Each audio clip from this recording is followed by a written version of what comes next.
The crystal champagne flute shattered against the marble floor, and Destiny Coleman felt the cold liquid dripping down her face, mixing with something worse, her own tears of humiliation.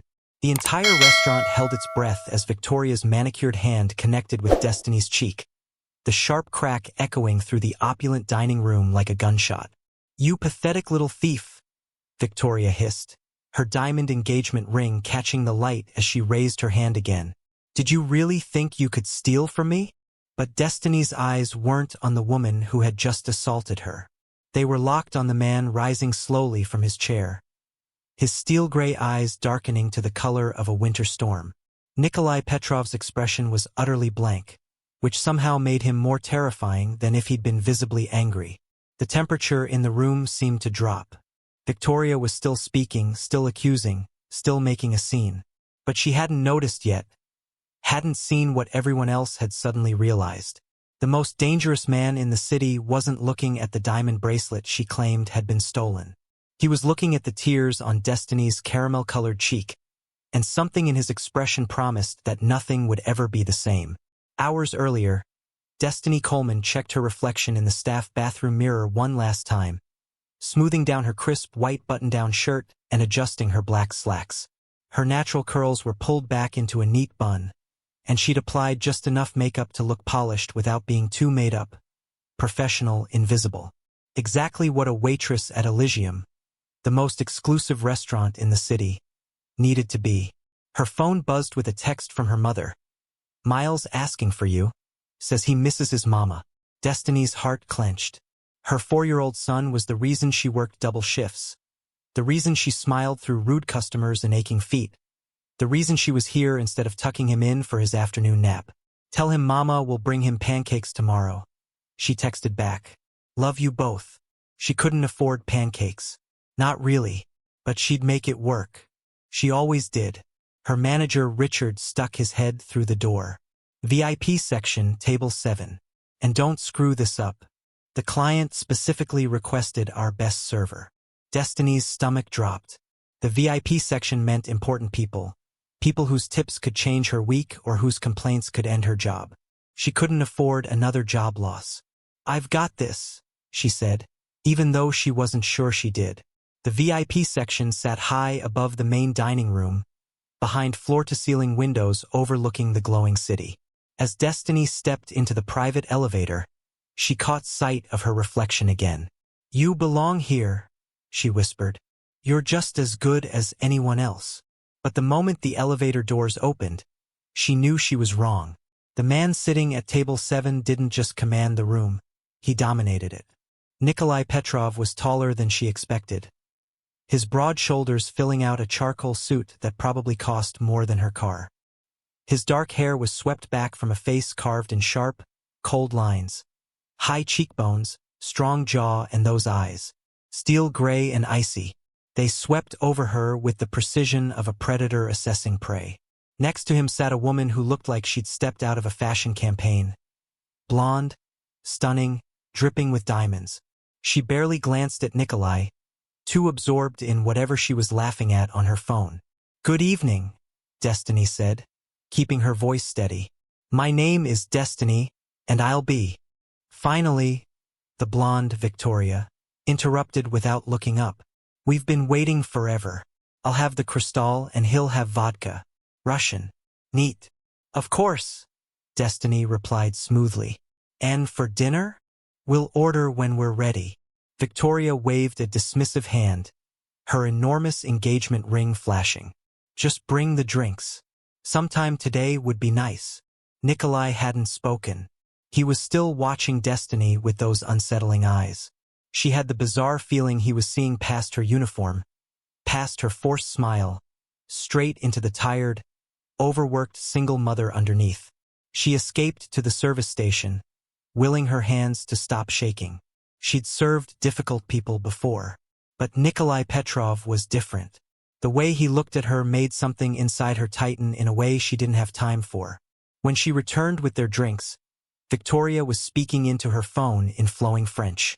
There was no warmth on Nikolai's face as he looked at her, just cold detachment. "Your vodka, sir," Destiny said softly, placing the glass before him.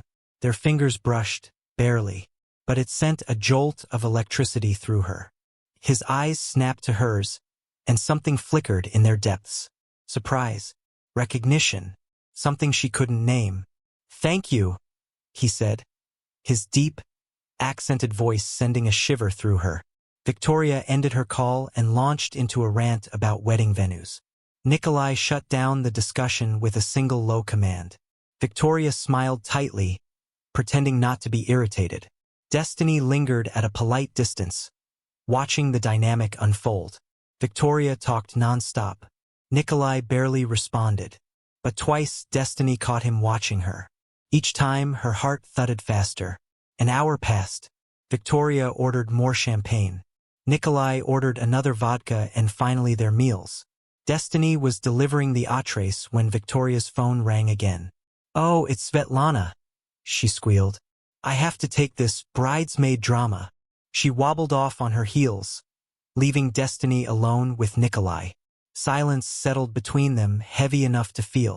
Destiny adjusted his silverware, even though it didn't need adjusting. "You have a son," Nikolai said suddenly. Her head jerked up. "How did you? You checked your phone 3 times. You smiled each time.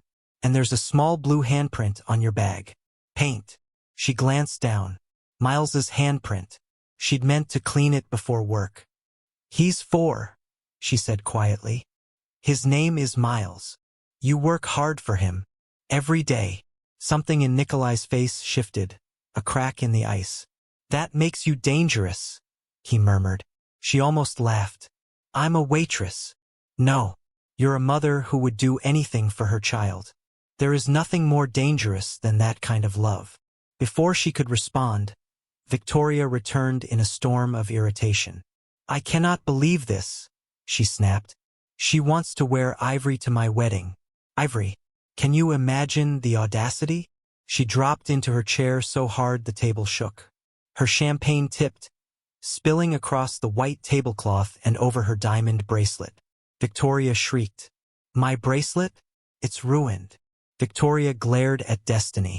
"You bumped the table."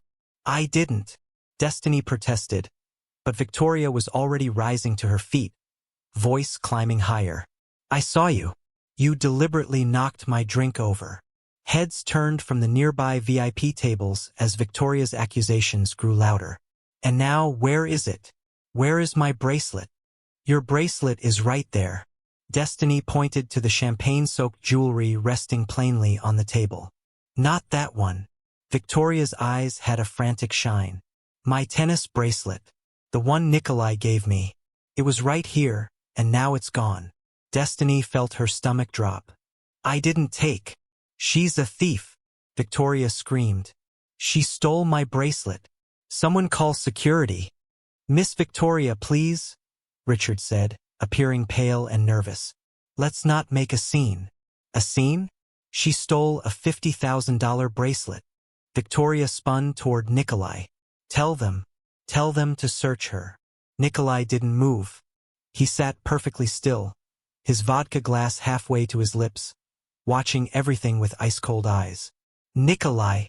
Victoria shrieked. "Say something."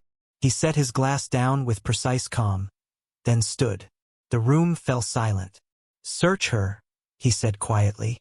The words struck Destiny like a blow.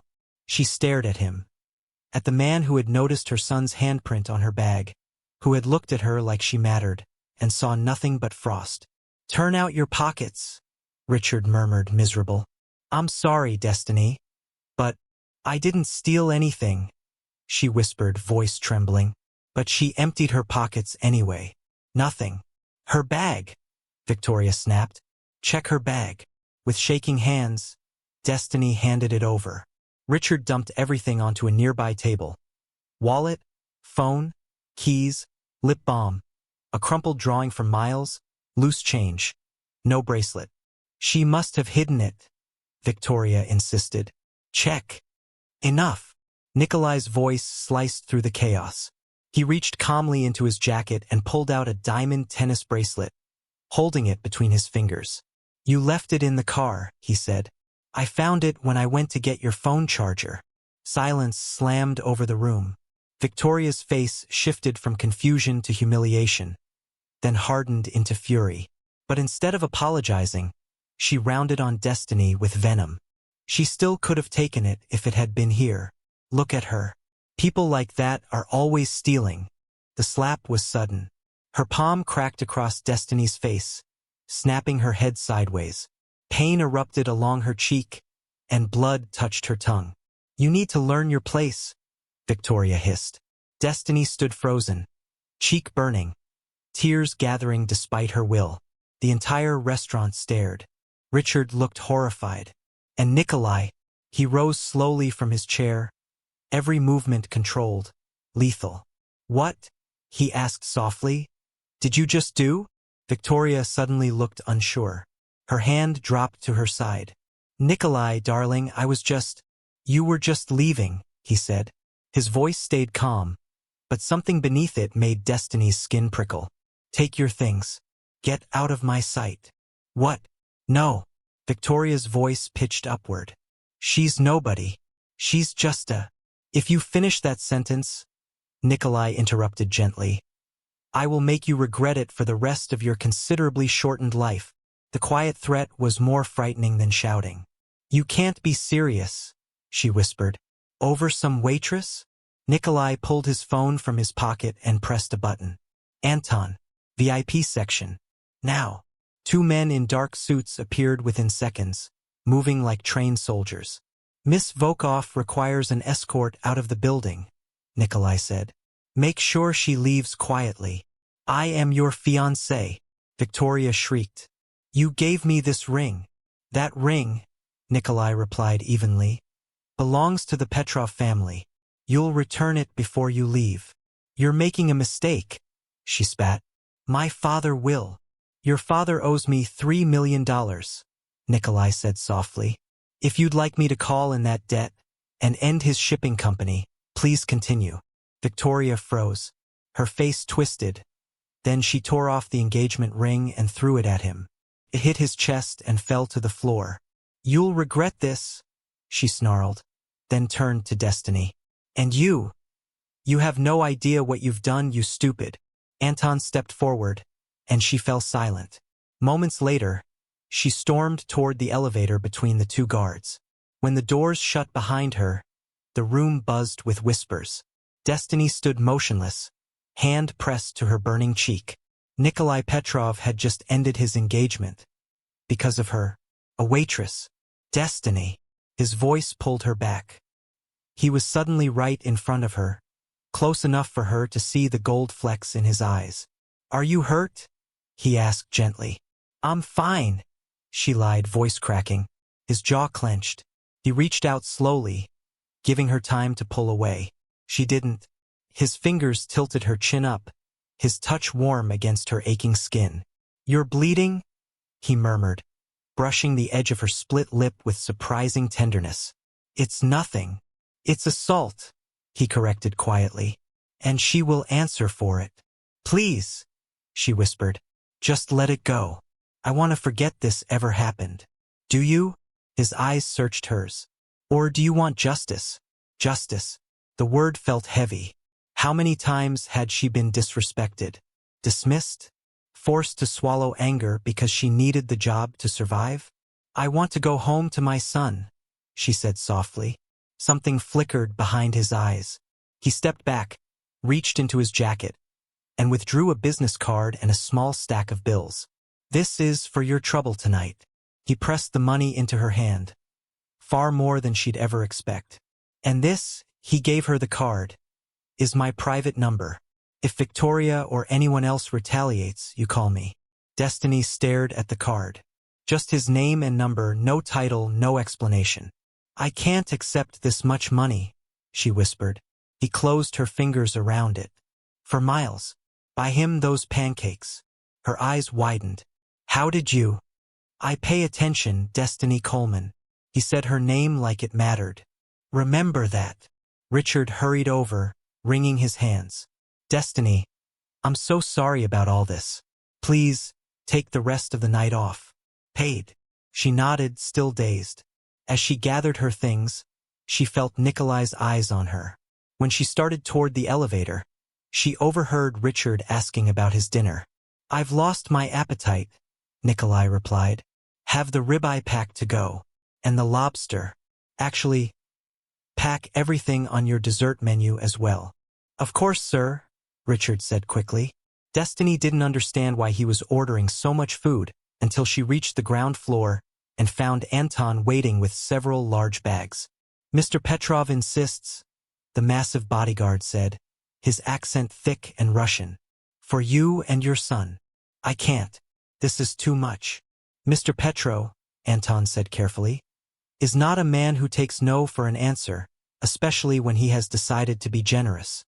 He paused, then added in a lower voice, "I have 3 daughters. What that woman did to you, Mr. Petrov was right to end it. You take the food. You take care of your boy." Destiny's eyes burned with tears she refused to shed in front of this stranger. "Thank you," she managed. "No thanks needed. But Miss Coleman." Anton's expression turned serious. "Be careful. Mr. the Petro is complicated man. And now he has noticed you. This is good thing and dangerous thing." "I'm never going to see him again," Destiny said, trying to convince herself as much as Anton. The bodyguard's smile was sad. "You are intelligent woman. You know that is not true." Destiny's mother was waking up when she got home to their small 2-bedroom apartment in the Bronx. The contrast between Elysium's marble floors and her building's cracked linoleum had never felt more stark. "Baby, what happened to your face?" Her mother, Patricia, was on her feet immediately, pulling Destiny into the kitchen light. "It's nothing, Mama. Just a difficult customer." "Nothing?" Patricia's eyes flashed. "Someone hit you. It's handled." Destiny set the bags of food on the counter. "Look, I brought dinner. Enough for a week, probably." Patricia's anger transformed into confusion as she opened the bags. "Destiny Marie Coleman. Is this lobster and ribeye and about 6 different desserts? How did you steal this?" "No." Destiny pulled out the cash Nikolai had given her. "A customer gave me a huge tip and insisted I take the food. That's all." It wasn't all. But how could she explain what had happened? How could she put into words the way Nikolai Petrov had looked at her, like she was something precious instead of invisible? Patricia counted the money, her eyes widening. "Destiny, this is almost $2,000. "I know. What kind of customer?" Her mother's expression turned suspicious. "This was a man, wasn't it? Mama. A rich man who noticed my beautiful daughter and now he thinks he can buy."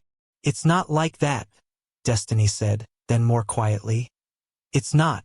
His fiancée accused me of stealing, then hit me when she couldn't prove it. He defended me, ended his engagement right there in the restaurant." Patricia sank into a chair. "Oh, baby. I'm never going to see him again," Destiny said firmly. "I'll deposit the money tomorrow. Use it to catch up on bills. That's it. End of story." But even as she said it, she could feel the weight of Nikolai's business card in her pocket, burning against her hip like a brand. Her mother studied her face. "You like him?" "I don't even know him." "That's not what I asked." Destiny looked away. "It doesn't matter. He's not. People like him don't end up with people like me." "People like him?" Patricia's voice sharpened. "You mean rich people? White people? Dangerous people, Mama?" Destiny met her mother's eyes. There was something about him, the way people looked at him, the way they jumped when he spoke. "He's not just rich. He's something else." "Then you stay far away," Patricia said firmly. "You've got Miles to think about." "I know." But that night, lying in bed while Miles snored softly in his toddler bed next to hers, Destiny couldn't stop thinking about steel gray eyes and the gentle touch of dangerous hands on her face. Her phone buzzed. Unknown number. "I trust you made it home safely. NP." Destiny stared at the message. She should delete it. Block the number. Forget this whole insane night ever happened. Instead, she typed, "Yes, thank you for everything." The response came immediately. "You have nothing to thank me for. I merely corrected an injustice." "You did more than that." No, Destiny. I did the bare minimum of what any decent person should do. Sleep well and lock your doors. The last line sent a chill down her spine. Was it a threat, a warning, or just the automatic caution of a man who lived in a dangerous world? Why did you really end your engagement? She typed before thinking better of it. This time, the pause before his response was longer. Because Victoria showed me who she truly is, and because I realized I was about to marry someone I despise. You didn't know that before tonight? I knew. I chose to ignore it. But watching her strike you, I could ignore it no longer. Destiny's fingers hovered above her keyboard. She should stop this. She should put down her phone and pretend none of this happened. Why do you care what happens to me? She typed instead. The 3 dots appeared, disappeared, appeared again. Finally. I don't know, but I do. Sweet dreams, Destiny Coleman. She clutched her phone to her chest, her heart racing. Anton's words echoed in her mind. Now he has noticed you. This is good thing and dangerous thing. Destiny had a terrible feeling she was about to find out just how dangerous. Nikolai Petrov had ended his engagement and given Destiny his private number. But what did the most dangerous man in the city really want from a struggling single mother? And what would happen when Victoria discovered she'd been replaced? The game had only just begun, and the stakes were about to get much, much higher. 3 days passed without any contact from Nikolai, and Destiny told herself she was relieved. She used his money to pay 2 months' rent in advance, bought Miles new shoes that actually fit, and stocked their refrigerator properly for the first time in months. She went back to work at Elysium, where Richard had given her prime evening shifts as an apology. The tips were better, but every time the elevator doors opened to the VIP section, her heart raced. Nikolai never appeared. You're distracted, her coworker Jennifer observed. Waiting for someone? No, Destiny lied. Aha, does this have anything to do with the hot Russian who broke up with his fiancée over you? News traveled fast. Destiny had heard at least 5 versions of that night's events, each more dramatic than the last. In one version, she'd been sleeping with Nikolai. In another, Victoria had pulled a gun. He was just being decent, Destiny said. Jennifer snorted. Honey, men like Nikolai Petrov don't do decent without wanting something in return. The word stung because Destiny thought the same thing. So why hadn't he called? Why give her his number and then disappear? She got her answer when she left work. A black Mercedes SUV was parked in front of the restaurant, and Anton was leaning against it like a boulder in a suit. Miss Coleman, he greeted her. Mr. Petrov requests your presence. I'm tired, Anton. I just want to go home. Mr. Petrov anticipated this response. He asked me to tell you it concerns your safety. My safety? Anton's expression turned grim. Victoria Volkov has been making threats. Mr. Petrov would like to discuss additional security measures. Additional security? I don't need security. With respect, Miss Coleman, you do not get to make that determination. Anton opened the car door. Please, 10 minutes of your time. Destiny thought about Miles asleep at her mother's apartment, about how much she had to lose. Fine, 10 minutes. The Mercedes smelled like leather and expensive cologne. Anton drove in silence as the city shifted from commercial to residential to something else entirely. The kind of area where you couldn't see the houses from the road because of the massive walls and gates. They pulled up to a mansion of glass and steel, lit against the night like a monument to wealth. Mr. Petrov is waiting on the terrace, Anton said, opening her door. Destiny followed him inside, stepping into a home that looked more like an art gallery than a place to live. Everything was clean lines and expensive minimalism. No family photos, no personal touches. It was beautiful and utterly cold. The terrace overlooked the city, a sprawling view of lights that made Destiny's breath catch. And there, standing at the railing with a glass of vodka, was Nikolai. He turned when he heard her footsteps, and the intensity of his gaze nearly made her stumble. Thank you for coming, he said. Anton said Victoria was making threats. Anton exaggerated to ensure your cooperation. Nikolai's lips curved in something that might have been a smile. though she has been vocal about her displeasure. You lied to get me here. I needed to see you. He said it simply, like it was obvious. And I knew you wouldn't come otherwise. Destiny's anger warred with something else. Something warm and dangerous that bloomed in her chest at his words. You can't just summon me like. I'm aware, he interrupted. Which is why I'm asking, not ordering. Stay. Have a drink. Let me explain. Explain what? Why I gave you space these last 3 days. Why I'm breaking every rule I've ever lived by. He set down his glass and moved closer. Why I can't stop thinking about a woman I barely know. Destiny's breath caught. Mr. Petrov. Nikolai, he corrected. You've haunted my thoughts for 72 hours, Destiny. I think we're past formalities. This is insane, she whispered. You don't know me. I don't know you. Then let's fix that. He gestured to a seating area with a low couch and chairs. Ask me anything. Destiny knew she should leave. Run from this powerful, dangerous man who looked at her like she was something rare and precious. Instead, she found herself sinking onto the couch. Why did you really break your engagement? She asked. Nikolai sat across from her, elbows on his knees, gray eyes serious. Because Victoria showed me what I'd become. A man who'd marry someone he didn't love, didn't respect, didn't even like, all for political connections and business advantages. He paused. And because when she hit you, I wanted to kill her. Not metaphorically. I genuinely considered the logistics of making her disappear. Destiny didn't know whether to be horrified or thrilled. Insane, Nikolai replied. Yes, which is why I gave you space to determine if my reaction was an aberration or something else. And it's something else? He reached for his vodka, took a long drink. Tell me about Miles. The change of subject startled her. What about him? Everything. I want to know everything. So Destiny found herself talking about Miles's obsession with dinosaurs, about how he insisted on wearing his Superman cape to daycare, about the way he said, I love you, Mama, every night before bed like it was sacred. Nikolai listened with an intensity that was almost unnerving. Asking questions, really hearing her answers. The conversation shifted. Destiny found herself asking about his childhood in Russia, how he built his empire, what he did besides run what she was increasingly certain was a criminal organization.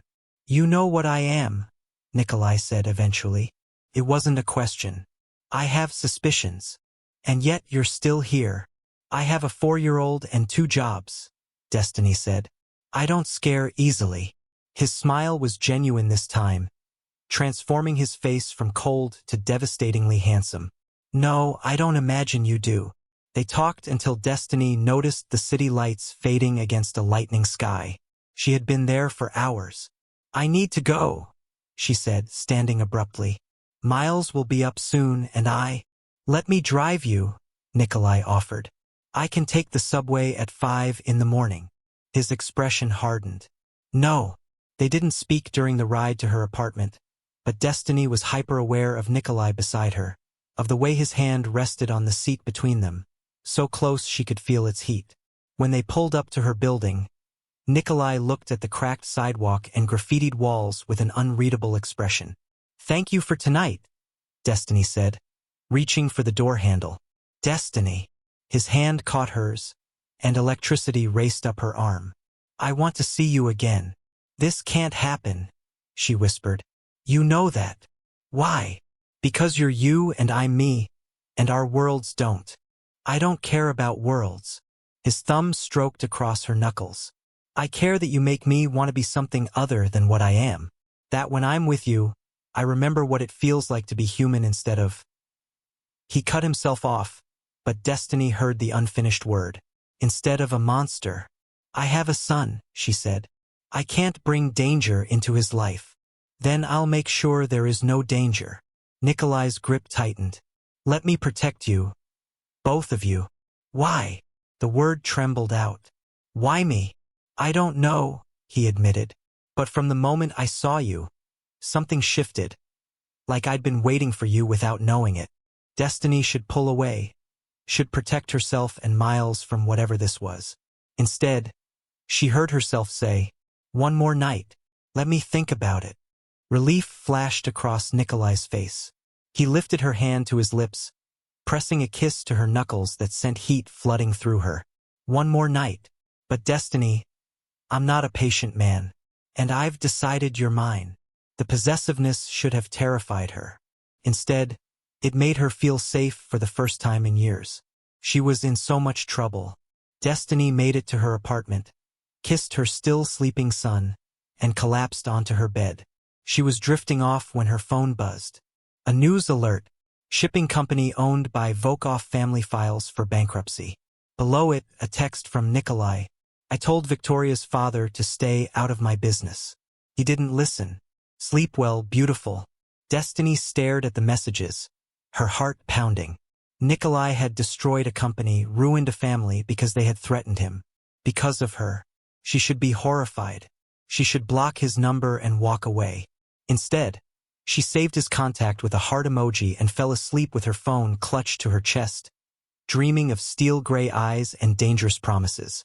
Nikolai Petrov had declared Destiny as his, and he'd already destroyed those who stood against him. But what would happen when Victoria discovered the real reason behind her family's downfall? And how would Destiny protect her son from a world built on violence and power? The passion was just beginning, but so was the danger. Keep watching to discover what happens when a mafia boss decides nothing, and no one will keep him from the woman he wants. The call came at 2 a.m. on Saturday. Destiny was in the middle of her shift at her second job, a late-night diner in Queens, when her phone rang. Her mother's number. Mama, what's wrong? Destiny, baby, don't panic. Her heart stopped. Where's Miles? He's fine. He's right here. He's safe. But Patricia's voice cracked. There was a woman here at the apartment. She was banging on the door, screaming your name. What woman? Blonde, fancy clothes. She was drunk, I think, or high on something. She said. Patricia lowered her voice, but Destiny could hear the fear. She said she was going to make you pay for ruining her life, that you were a home-wrecking who didn't know your place. Victoria, did she hurt you? Did she hurt Miles? No. The building super called the police. She ran before they got here. But Destiny, she knew where we lived. She knew about Miles. Destiny's hands were shaking so hard she almost dropped the phone. Lock the doors. Don't let anyone in. I'm coming right now. She hung up and grabbed her purse, her mind racing. Victoria knew where her mother lived, knew about Miles, which meant Destiny's baby was in danger because of her. She made it 3 steps before her phone rang again. Nikolai, don't hang up, he said before she could speak. Anton just informed me about the incident at your mother's apartment. How did you? Are you having me followed? I'm having you protected, Nikolai corrected. Anton was stationed outside your mother's building. He witnessed the entire confrontation and has already given a statement to the police. Destiny stopped walking. You've been watching my family. Protecting, he repeated. There's a difference. Not to me there isn't. Destiny. His voice softened. Victoria is unstable. Her father's company collapsed. Her engagement ended. And she blames you for all of it. I knew she would retaliate. I was trying to prevent this. Well, you failed. Tears burned her eyes. She knows about my son, Nikolai. My 4-year-old son. Because of me, because of us, he's in danger. Which is why you and Miles are moving into my home tonight. What? No. This is not a request. Steel entered his voice. Anton is already packing your mother's apartment. A second team is at yours. You will stay with me where I can keep you safe. You can't just. I can and I am. Victoria violated a direct order to stay away from you. That requires consequences. The way he said consequences made Destiny's blood run cold. What are you going to do? Nothing you need to concern yourself with. Nikolai, trust me, Destiny. Please, let me protect you. She wanted to argue, wanted to maintain her independence and her pride. But then she thought of Miles's little face, his trusting smile, the way he held her hand when he was scared. Just for tonight, she whispered, until we figure something else out. Of course, Nikolai said, but she could hear the satisfaction in his voice. Anton will bring you to the house. I'll have rooms prepared for you and your family. 2 hours later, Destiny stood in Nikolai's massive guest wing with Miles asleep in her arms and her mother looking around with wide eyes. Baby, Patricia whispered. This man has more money than God. I know, Mama, and he's dangerous. I know, but he's protecting my grandson. Patricia's voice softened. So I guess I can't hate him. A throat cleared behind them. Nikolai stood in the doorway, still in his suit despite the late hour. His eyes went immediately to Miles, and something in his expression gentled. There's a nursery down the hall, he said quietly, fully furnished. I had it prepared when I heard about Victoria's threats. You have a nursery? Destiny asked. Do you have children? No, his gaze met hers. But you do. The implication hung in the air. He'd prepared a nursery for Miles, for her son, because she mattered to him. Patricia cleared her throat. I'm going to unpack. Destiny, maybe you should talk to Mr. Petrov. When they were alone, Nikolai moved closer. Let me put him in bed properly. He's too heavy for you to hold all night. Before Destiny could protest, Nikolai had gently lifted Miles from her arms. Her son mumbled something about dinosaurs but didn't wake, his head falling against Nikolai's shoulder. Watching the most dangerous man in the city carry her sleeping child should have been terrifying. Instead, it made Destiny's heart clench with an emotion she wasn't ready to name. The nursery was straight out of a magazine. A beautiful crib, a rocking chair, shelves full of books and toys that still had tags on them. Nikolai laid Miles down with surprising gentleness, pulling a soft blanket over him. You didn't have to do all this? Destiny whispered. Yes, I did. Nikolai straightened, and in the dim light of the nursery he looked almost vulnerable. I told you, Destiny, you're mine to protect. That includes him. He's not your responsibility, isn't he? Nikolai's hand came up to cup her cheek, his thumb brushing away a tear she hadn't realized had fallen. When I protect you, I protect what matters to you, and he matters more than anything. I'm scared, Destiny admitted. Not of you, of this, of what it means. It means you're safe. It means Miles is safe. Everything else we figure out together. What happened to Victoria? Nikolai's expression hardened. She's been escorted to a private facility where she'll receive treatment for her substance abuse issues. She won't be bothering you again. You can't just lock people up. I can when they threaten what's mine. His other hand came up to frame her face. And you are mine, Destiny Coleman. Whether you've accepted it yet or not. She should protest, should push him away. But instead she found herself leaning into his touch, craving his strength. I'm a waitress with a kid and student loans, she whispered. What could you possibly want with me? Everything, Nikolai said simply. Then he lowered his head and kissed her. It wasn't gentle. It was possession and promise and barely restrained hunger. His hands slid into her hair and Destiny melted against him, all her protests forgotten in the heat of his mouth on hers. When he finally pulled back, they were both breathing hard. Stay, he said. Not just tonight. Stay with me. Nikolai, I'll give you space, time, whatever you need. But I'm not letting you go back to that apartment where Victoria found you. I'm not risking your safety or Miles's because you're too proud to accept help. This isn't just help, Destiny said. This is... I don't even know what this is. It's me claiming you, Nikolai said bluntly. It's me telling you that I will burn down the entire city before I let anyone hurt you again. It's me being selfish enough to want you in my home, in my life, in my bed. I can't. We haven't even... I barely know you. Then get to know me. His hands tightened on her waist. Stay. Learn who I am. Let me learn you. And when you're ready, if you're ready, I'll be here. Destiny looked back at Miles, sleeping peacefully in a room that cost more than she made in a year. Looked at this powerful, dangerous man who turned his entire life upside down for a woman he'd known for less than a week.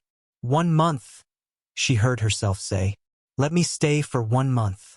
If it doesn't work, it will work, Nikolai said with absolute certainty. Because I don't fail Destiny. Especially not at things that matter. He kissed her again. Slower this time, and Destiny felt herself falling into something that terrified and thrilled her in equal measure. She was playing with fire, but God help her.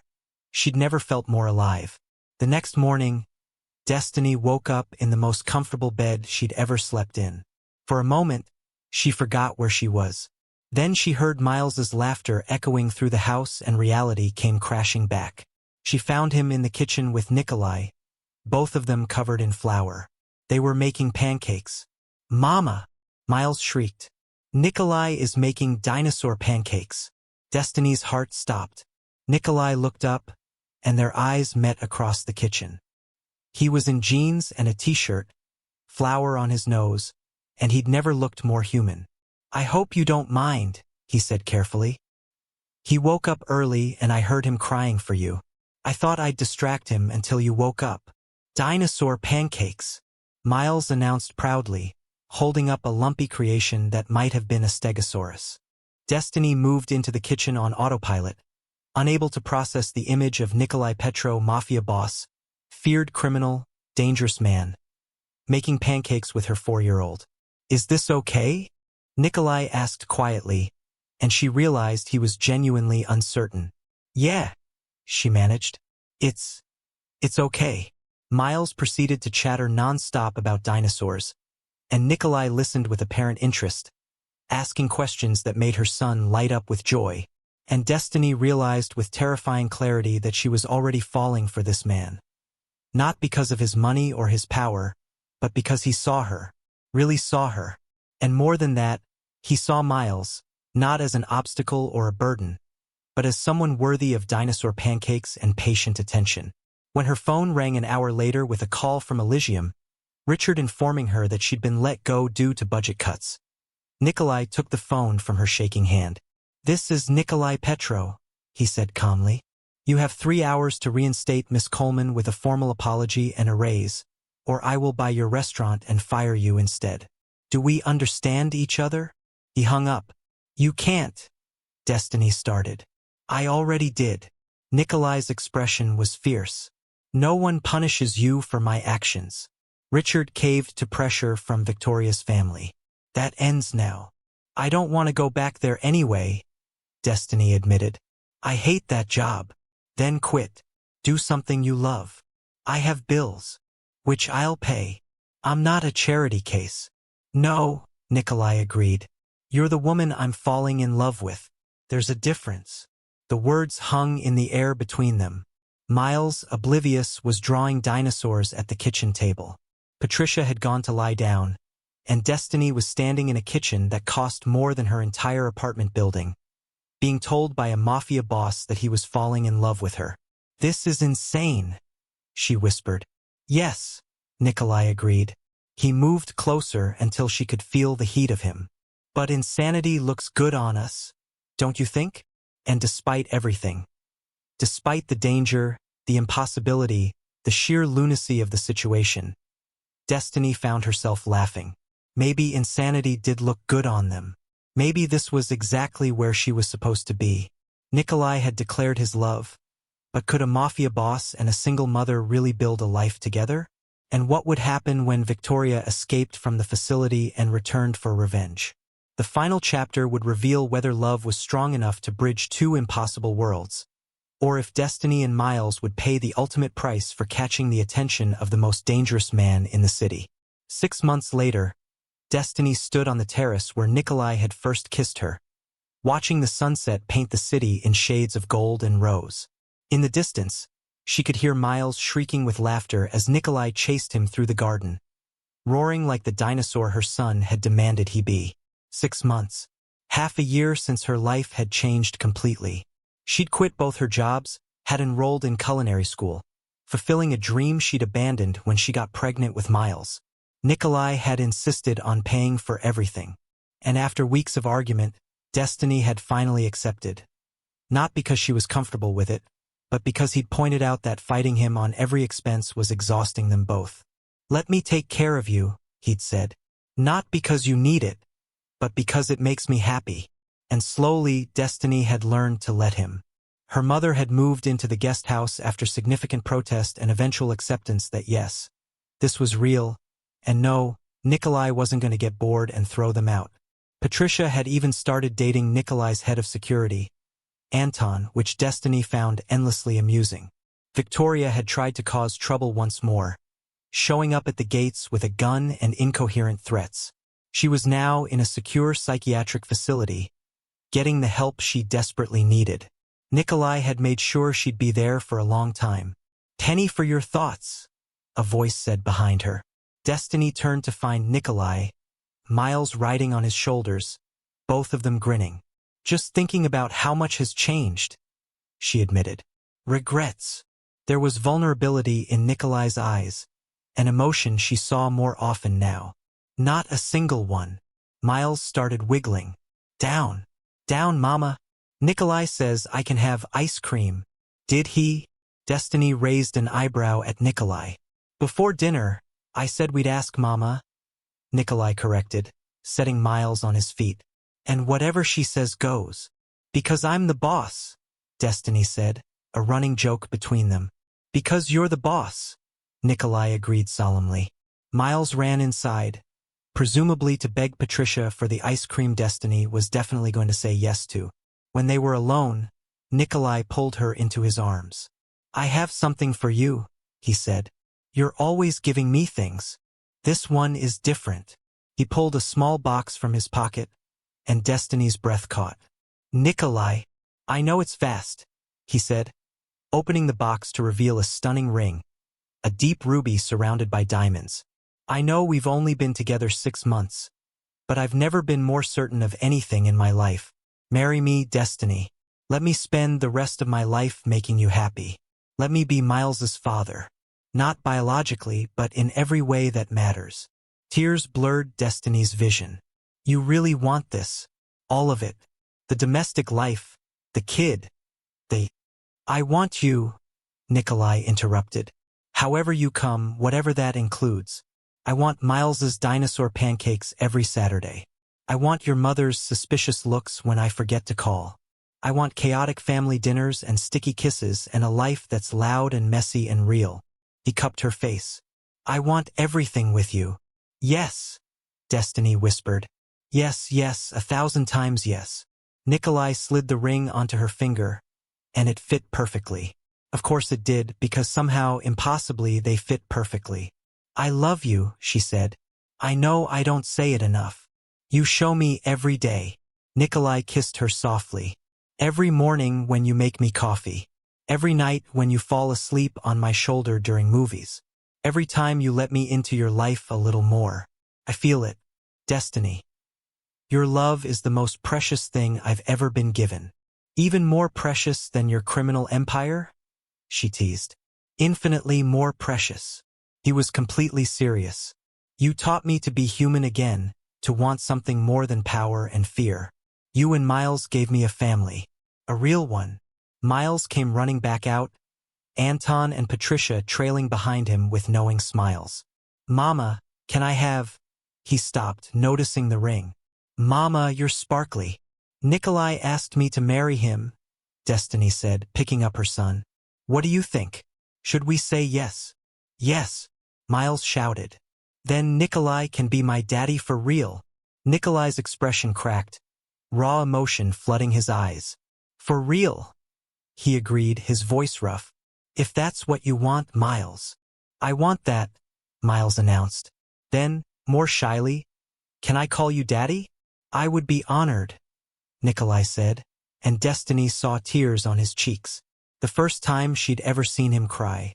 Patricia was crying, too. Even Anton was suspiciously misty-eyed. "Family dinner," Destiny suggested. "To celebrate." "Family dinner," Nikolai agreed. He pulled them both close, Destiny and Miles, and for the first time in his life he felt complete. They'd come from different worlds, had overcome impossible odds, had built something beautiful from chaos and danger, and a moment of justice in an upscale restaurant. And as Destiny watched Nikolai swing Miles onto his shoulders again, heading inside to help cook dinner, she knew with absolute certainty this was exactly where she was meant to be. with the man who'd seen her when she was invisible, who'd protected her when she was vulnerable, who'd chosen them over everything else. The Mafia boss and the waitress.